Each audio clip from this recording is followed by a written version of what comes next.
go. The people are informed that in accordance with a proclamation from the Executive of the United States, all slaves are free.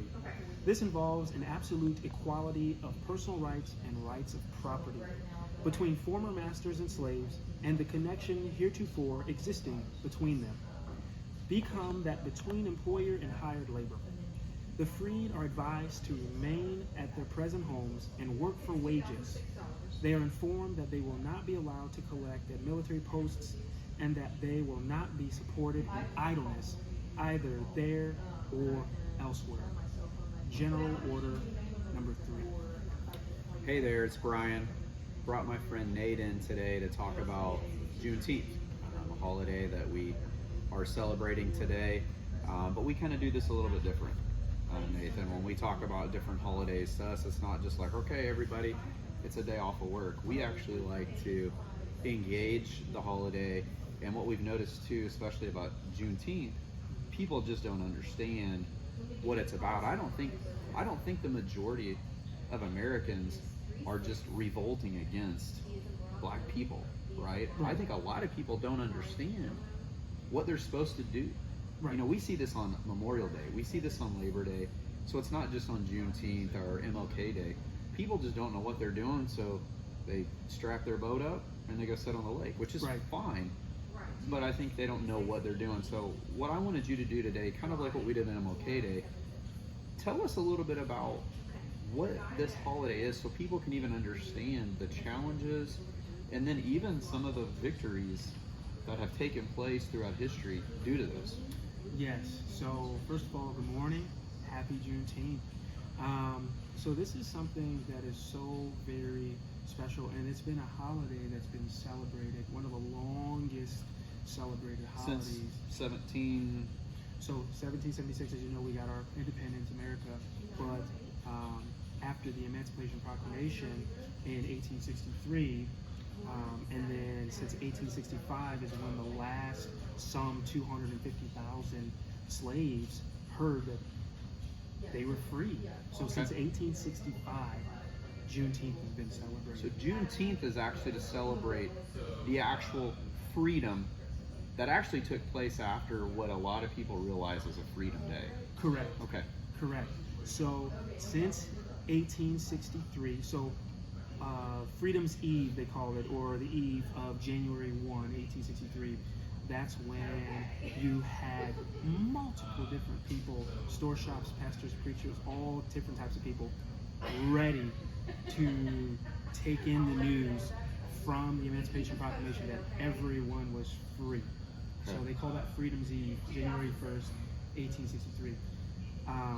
But on June 19th, 1865, General Gordon Granger, he arrived in Galveston, Texas to deliver a message via General Order number 3, the one that I read at the beginning of our video here, to say that all slaves are free and to tell of the Emancipation Proclamation that was signed into law January 1st, 1863. And it didn't reach Texas until 2.5 years later, so June 19th, 1865. And the general's arrival in 1980, so that general's arrival with the platoon of men, over some 2,000 soldiers, to go into the westernmost part of Texas, Galveston, Texas, to deliver that news. And so what they were doing, what they did is they went on the plantations, they went everywhere, and to say, hey, this is no longer legal, this is done, this is no longer happening.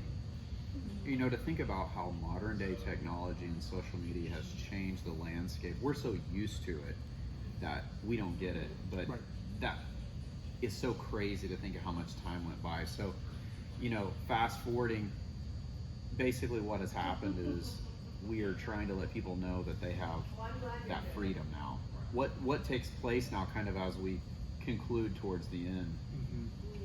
So what takes place is this. So number one, it's also important to believe it's just the remembering of what took place, what happened in this country, and also to understand that not everything that happened was good.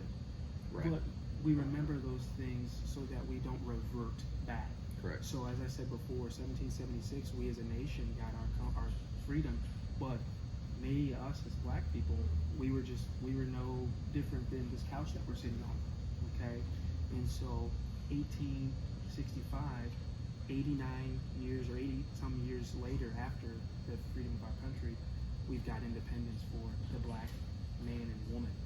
So, but it's also good to understand that ultimately we don't get our freedom from legislation, as Christians. Yeah. We get our freedom from God. And we're told in John chapter 8, verse 36, if the Son therefore shall make you free, ye shall be free indeed. It's a mindset, Yeah. It's a heart thing, ultimately. Well, and I think our goal, as we bring these videos to you guys as a team, a black man and a white man, Yeah. is we don't share the same history, Right. but ultimately we share the same eternal history. Yes. If that makes any sense. Yes. Because for us, it started well before slavery, 2,000 years ago. and it will end well after Yes. human dictatorships, right? Exactly.